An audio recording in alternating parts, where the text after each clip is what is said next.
Hi. నేను doctor Srinivas Abhishek, consultant paediatrician neonatologist, Suraksha hospital Kompally and Srinidhi children clinic Secunderabad. Ah, ఇవాళ నేను ఏదైతే థంబ్ సక్కింగ్, ఈ వేలు చీకడం దాని గురించి జస్ట్ మీకు చెప్తాను. ఏంటి అంటే చాలామంది బేబీస్ ఈ థంబ్ సక్కింగ్‌తో వస్తూ ఉంటారు. అండ్ ఇదేదైనా ప్రాబ్లమా అనేసి. అయితే యూజువల్‌గా దీనిది రీజన్ మోస్ట్ కామన్ రీజన్ ఏంటి అంటే అది ఒక హ్యాబిట్ లాగా. అంటే సంథింగ్ లైక్ ఇప్పుడు ఏదైతే ఇట్లా ఆహ్, టీత్ గ్రైండింగ్ అంటారు. అంటే బ్రక్సిజం అంటారు. లేదు అంటే నెయిల్ బైటింగ్ ఇట్లాంటి లక్షణం, అంటే అదొక హ్యాబిట్ లాంటిది. మోస్ట్ పిల్లలు దీని నుంచి గ్రో అవుట్ అయిపోతారు. అంటే పెద్దగా అయితా ఉంటే ఇది స్టాప్ చేసేస్తారు.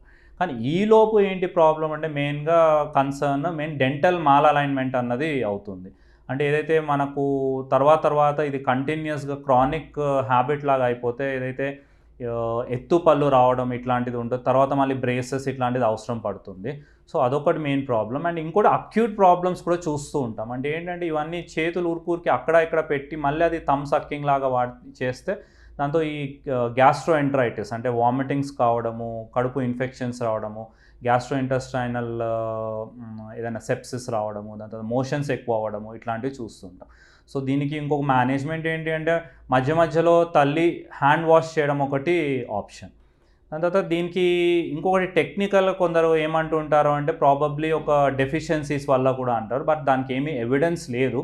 కానీ బేస్‌లైన్ ఒక విటమిన్ సిరప్ వాడడం మంచిదే ఆల్వేస్. అండ్ దీనికి అక్యూట్‌గా అంటే ఇమ్మీడియేట్‌గా ఆపడానికి ఏమైనా ఉందా సొల్యూషన్ చాలామంది తల్లులు అడుగుతూ ఉంటారు. దీనికి ఏంటంటే ఒకటి మనకు అవైలబుల్ ఉంటుంది 1% డెంటాటోనియం బెంజోయేట్ అనేసి. దీన్ని మనము ఏలికి మనం అప్లై చేస్తే కొంచెం చేదుగా ఉండేసి నెక్స్ట్ టైం వాళ్ళు ఆల్మోస్ట్ అది ఆపేస్తారు. ఇది ఆల్మోస్ట్ 90% సక్సెస్ రేట్‌తో ఇది హెల్ప్ అవుతుంది. So, these are the problems.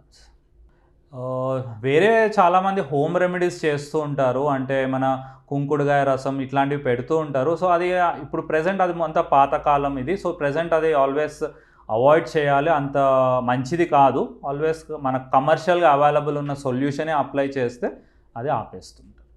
తరచుగా చాలామంది పేరెంట్స్ నా దగ్గరికి వస్తూ ఉంటారు. తన పసికందు చాలా ఏడుస్తుంది అని. అండ్ వాళ్ళు చాలా యాంగ్షియస్ ఉంటారు. అండ్ చాలా గిల్ట్‌తో ఉంటారు. ఏమన్నా వాళ్ళు జస్టిస్ చేయలేకపోతున్నారేమో బేబీ ఏడుస్తుంది అట్లా అనేసి. అయితే దీనికి యూజువల్‌గా మోస్ట్ కామన్ కాజ్ ఏంటి అంటే ఈవినింగ్ కోలిక్ అంటాము. అంటే జస్ట్ కోలిక్ అంటాము. ఇన్ఫెంట్ కోలిక్ అని. దీనికి కారణాలు చూస్తే ఏంటి అంటే మెయిన్‌గా దీనిది డయాగ్నోసిస్ ఆఫ్ ఎక్స్‌క్లూజన్ అంటారు. అంటే ఏంటి అంటే ఇతరాతర కారణాలు ఏదైతే ఈ పసికందులు ఏడవడం ఏంటి అంటే యూజువల్‌గా ఈ ఈవినింగ్ కోలిక్ అన్నది 6 వారాల నుంచి 4 నెలల వరకు తరచుగా చూస్తుంటాం. అండ్ దీనికి రూల్ ఆఫ్ 3 అంటుంటాం. అంటే ఏంటంటే ఈ బేబీస్ రోజు ఒక 3 గంటల వరకు కంటిన్యూయస్‌గా ఏడుస్తుంటారు. అండ్ 3 రోజుల వరకు వారంలో ఏడుస్తూ ఉంటారు. ఇది ఆల్మోస్ట్ నెలలో 3 వారాల వరకు కంటిన్యూ అవుతుంది. సో, ఈ రూల్ ఆఫ్ 3 అన్నది యూజువల్ చూస్తుంటాం. అండ్ కారణాలు ఏంటంటే ఫిజియోలాజికల్ కారణాలు. ఫస్ట్ ఫిజియోలాజికల్ అంటే దీన్ని రూల్ అవుట్ చేసుకోవాలి. ఫిజియోలాజికల్ అంటే ఏమైనా డైపర్ ఏమైనా చేంజ్ చేయాలా? లేకపోతే ఏమైనా ఆకలితో పాల కొరకు ఏడుస్తున్నారా? అండ్ వేరే కారణాలు అంటే పెథలాజికల్ కారణాలు. పెథలాజికల్ అంటే ఏమైనా కార్డియాక్ ప్రాబ్లమ్స్, ఏమైనా హార్ట్‌లో ప్రాబ్లమ్స్ ఉన్నాయా? లేదంటే ఏమైనా రెస్పిరేటరీ ఇన్ఫెక్షన్స్, బ్రాంకియోలైటిస్, నిమోనియా ఇట్లాంటి కారణాలు. దాని తర్వాత ఏమైనా ఇన్ఫెక్షన్ ఉందా? జ్వరం ఉందా? సెప్సిస్ అంటుంటాం. ఇట్లాంటివి ఏమైనా ఉన్నాయా అన్నది చూసుకోవాలి. ఈ కారణాలు ఏవి లేదు అంటే అప్పుడు మనము దీన్ని ఈవినింగ్ కోలిక్ అని బ్రాండ్ చేస్తూ ఉంటాం. దీన్ని ఎలా హ్యాండిల్ చేయాలి ఏంటి అంటే దీన్ని మొదట సిమ్టమ్స్ చూసుకోవాలి. సిమ్టమ్స్ అంటే బేబీ ఎర్రగా అవ్వడము, పిడికిళ్ళు బిగించడము, దాని తర్వాత కాళ్ళు చేతులు బాగా ఆడించడము, హై పిచ్డ్ క్రై ఉంటుంది. చాలా ఎక్కువగా ఏడుస్తూ ఉంటారు. అండ్ దీనిది మేనేజ్మెంట్ ఎట్లా చేయాలి అంటే మెయిన్‌గా దీని కాజ్‌ని మనం ట్రీట్ చేస్తూ ఉంటాం. అంటే ఒకటి ఏంటి అంటే ఒక్కొక్కసారి పౌడర్ ఎవరైతే బేబీస్ తల్లిపాల మీద కాకుండా పౌడర్ పాల మీద, ఫార్ములాల మీద ఉన్న వాళ్ళకు ఇది ఎక్కువ చూస్తుంటాం. సో, తల్లిపాలు ఇవ్వడానికి ట్రై చేయాలి ఎక్కువగా. అండ్ ఈ పౌడర్ పాలన్నది అవాయిడ్ చేయాలి. అండ్ ఏమైనా లైట్స్ ఏమైనా మరీ బ్రైట్‌గా ఉన్నాయా? సో, డిమ్ లైట్స్ అన్నది ఒకటి చూసుకోవాలి రూమ్‌లో. దాంతో ఏమైనా మరీ నాయిసీ సరౌండింగ్స్ ఉన్నాయా? సో, ఎప్పుడైనా సరౌండింగ్స్ కొంచెము కామ్‌గా ఉండాలి. అండ్ ఏమైనా పాసిబుల్ అయితే ఇప్పుడు కొత్తగా ఎవిడెన్స్ ఏంటంటే సూతింగ్ మ్యూజిక్ పెడితే బేబీస్ మంచిగా పడుకుంటారు అనేసి, ఎక్కువ ఏడవరు అనేసి. అంటే లాస్ట్ ఆప్షన్ లాగా ఏంటి అంటే మన డైజెస్టివ్ డ్రాప్స్, డయాస్టేస్ డ్రాప్స్ అంటారు, అది స్టార్ట్ చేయడం.